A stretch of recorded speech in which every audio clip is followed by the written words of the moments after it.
Hello everybody, I'm Logan and this is my review of Season 5 of My Little Pony Friendship is Magic. We're now more than 5 years into the extraordinary journey that began on the 10th of October 2010, but the Friendship Express still shows no signs of approaching the terminus. The pony train will move on to Season 6 at some point next year, but while we're waiting to find out how stupidly long the hiatus will be this time round, let's take a look at how well Season 5 shaped up. At this point, it's only fair that I warn you that this review will contain lots and lots of lovely spoilers, so if you're not completely up to date for the season, proceed at your own risk. We had another season-long arc this time round, although it was a rather lighter affair than last year's locked box mystery. Starlight Glimmer's eventual redemption, both the very fact of it and its manner, will continue to cause debate for a long time to come, but until the last few minutes of the finale I thought she was a truly excellent villain. No Tartarus dwelling demon she, but simply an ordinary, if remarkably powerful, unicorn with a gift for manipulation and deviousness. Will she be as interesting as a goodie? I fear not, but as always we must trust in the writers. On which note, this season marked the end of the MLP writing career of Amy Keating-Rogers, one of the show's original stalwarts. She wrote 4 episodes for Season 5, and apart from the slightly dull Canterlot Boutique, they were all highly entertaining. It's fitting that she made her debut as a solo writer with an Applejack episode, Applebuck season, and she went out with one as well, in the main attraction.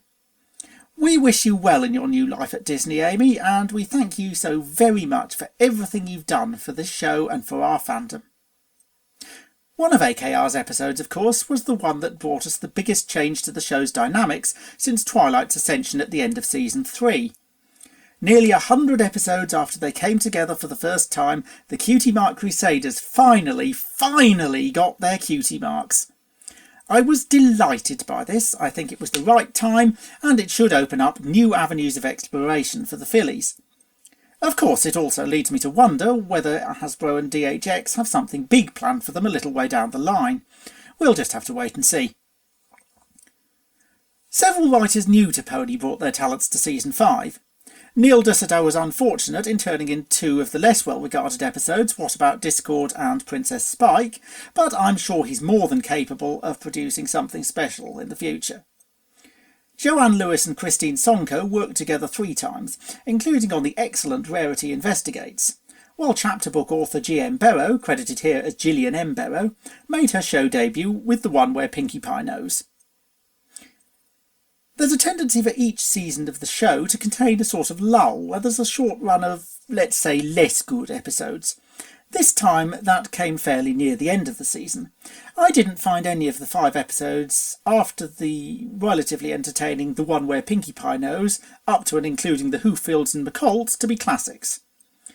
That's not to say they were worthless. I've never found any episode of MLP to be worthless. But they perhaps didn't quite measure up to the very high standards the season had by then set for itself. Most people would agree that, regardless of the overall quality of the episodes, the show's visual appeal has steadily increased season by season.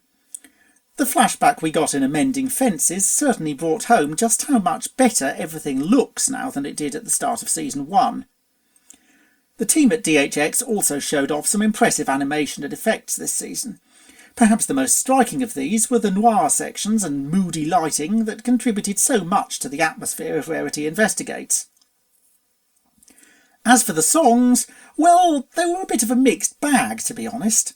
While there were some truly wonderful pieces, such as Light of Your Cutie Mark and Lena Hull's tour de force, The Magic Inside, I'm not a huge fan of the way songs were bunched up into a few episodes this season, a decision which resulted in long stretches of episodes without any.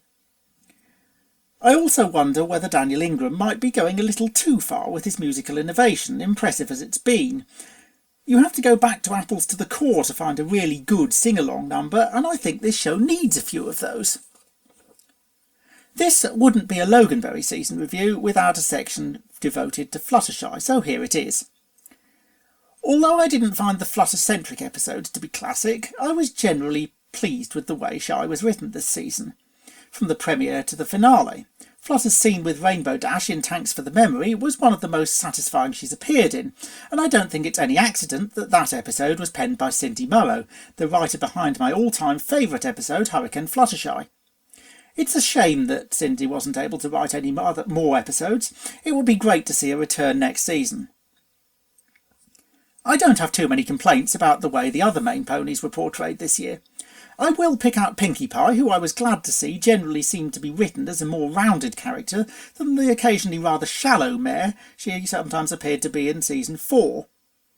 Perhaps the only real disappointment was that once again Celestia was marginalised.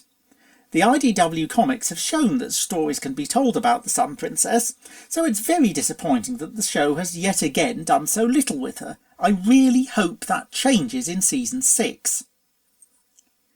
One of the few really unwelcome things about season 5 was the 2-month hiatus between the first and second halves, something not helped by a badly timed, though swiftly corrected, communications failure from Hasbro. Actually, there wasn't just the one hiatus, owing to Discovery Family's unaccountable decision to insert what seemed like random breaks throughout the first half of the season. Thankfully, this sort of silliness stopped after the main hiatus, hopefully for good.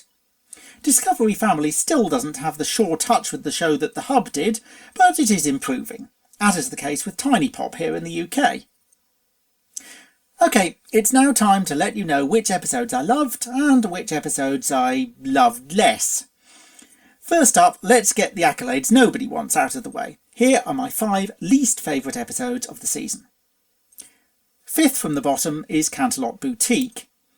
This had some nice features, but it didn't really do a great deal with them. Rarity's singing voice is always worth listening to, but the rules of Rarity, apart from its intro being distractingly reminiscent of Jonah Louie's Stop the Cavalry, was a bit too complex for its own good. Sassy Saddles was even more irritating than she was written as being, and I was surprised by how little I actually cared about Rarity's new shop itself. Next on the chopping block is Appaloosa's Most Wanted. This might have come even lower in the table had it not been for the fact that it foreshadowed the Crusaders' epiphany about their true special talents. The episode had its moments, such as Scootaloo congratulating Sweetie on the latter's magic skills, but for the most part it was rather pedestrian, and Troubleshoes was a rather one-note character. Also, I go against the bulk of fandom opinion here in that I don't actually find Brayburn very interesting. Third bottom is Made in Manhattan. I had 2 major problems with this episode. First, I feel it rather wasted the return of Coco Pommel, something that many people, including me, had been waiting for ever since her first appearance back in Rarity Takes Manhattan. And second, the double act of Applejack and Rarity, who are usually so much fun together, really didn't spark for much of the episode. Then there's What About Discord? This episode felt like little more than a single joke stretched out to fill 22 minutes. On top of that, several of the main 6 seemed rather out of character. For example, Fluttershy's natural kindness should surely have come to the fore when it became so obvious how frustrated and upset Twilight was getting. Yes, we got the Bob Ross joke, but one good joke does not a great episode make. And bottom of the pile, Rock Bottom is not a Maud episode, of course, but Princess Spike. To those who may accuse me of anti-Spike bias, all I can say is that I like Spike, I really do, but I'm really not sure he's a strong enough character to carry an episode on his own. He certainly wasn't in this case, in a story which didn't give us a great deal beyond Twilight's adorably exhausted behaviour, something we'd already seen several times, and some humorous regional accents. Right, that's enough whinging. Now for my top 5 episodes. This was a gratifyingly difficult choice, but as T. Prower might say, let's get to it. In 5th place we have the season finale, the Cutie Remark. I loved this episode for about 85% of its running time. Starlight was an interesting and able antagonist, while the alternative timelines gave us the chance to see some really interesting scenes. Fluttershy as an anti-changeling warrior, Rainbow Dash as a servant of Nightmare Moon, but most of all the epic pony war in what turned out to be the alternative distant future against King Sombra, complete with metal wings and so on. It lost its oomph late on, with Starlight's rather underwhelming backstory and sudden redemption, but until then it was fantastic. Just above it in my list is Do Princesses Dream of Magic Sheep? This was a great example of how to use the power of dreams effectively in a narrative to allow you to show things everyone's wanted to see for ages, but which couldn't be justified in a normal episode. Princess Big Mac is the obvious one here, of course, but there's also Flutterbat and Hero Spike riding Giant Derpy into battle against the Tantabus. That is actually my desktop background right now.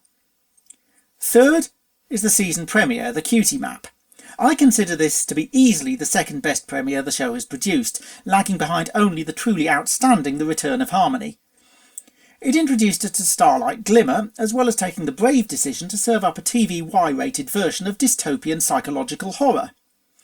The brainwashing scene was truly creepy, and the episode had one of the season's catchiest songs as well. It also had one of the best Fluttershy faces of the season. In second place is Cute Crusaders of the Lost Mark. This was not an episode without any flaws, but it overcame any little niggles with the sheer emotional impact of seeing what we thought was going to be a Diamond Tiara redemption episode, and a good one at that, transformed at the very last into the triumphant culmination of the show's longest running story arc. You'd also have to have a heart of stone not to have been moved by Applejack's reference to her parents at the end.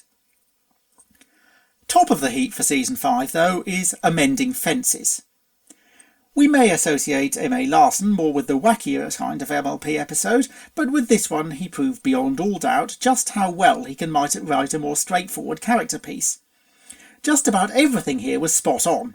Moondancer's character, Minuet's infectious personality, the callbacks to the very first episode, Pinkie Pie's extended cameo, and we even got a little glimpse of Starlight hiding in the background. Amending Fences must be considered one of the great My Little Pony episodes. And you thought I'd forgotten about Slice of Life, didn't you? Not a bit of it. It's just that this episode really can't be judged in the same terms as any other ep in the season. Indeed, any other ep in the series as a whole. It was a blatant love letter to the Brony fandom.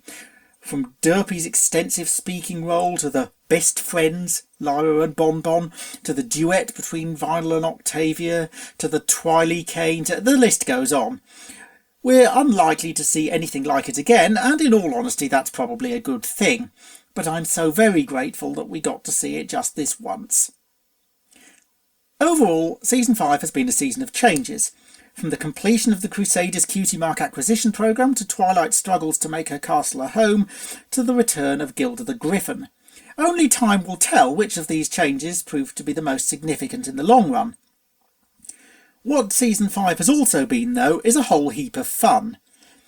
While I'd probably need a little more time to decide where it stacks up against the 4 previous seasons, I'm certainly happy to say that the team behind Friendship is Magic don't look anywhere near running out of steam, and that can only bode well for Season 6.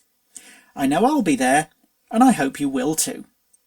I'm Logan, and that was my review of Season 5.